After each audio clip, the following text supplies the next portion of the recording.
ভাই এই আশরাফুল ভাই আমি সামনে গেলাম। হ্যাঁ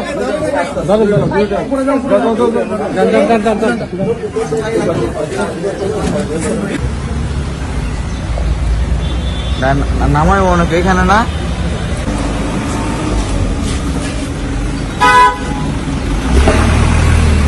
দাঁড়া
সিদ্ধিরগঞ্জ থানার বৈষম্য বিরোধী মামলা নম্বর 3924।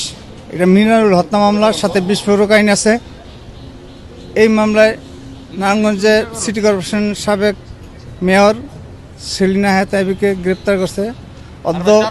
অদ্য কিছুক্ষণ আগে তাকে আদালতে তোলা হয়। আয়ুর আবেদনের প্রেক্ষিতে আদালতে তোলা হয় এবং বিজ্ঞ আদালত জনাব মাইনুদ্দিন কাদের স্যার, বিজ্ঞ সিনিয়র জুডিশিয়াল ম্যাজিস্ট্রেট, তাকে জেল হাজতে প্রেরণের নির্দেশ দেন। আসামিকে জেল হাজতে প্রেরণ করা হইতেছে। আজকে একটা হত্যা মামলায় তাকে প্রসিড করা হয়েছে, তার বিরুদ্ধে আরও 4টা মামলা আছে।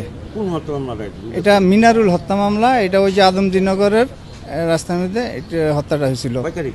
এটা 20/7/2024 তারিখে।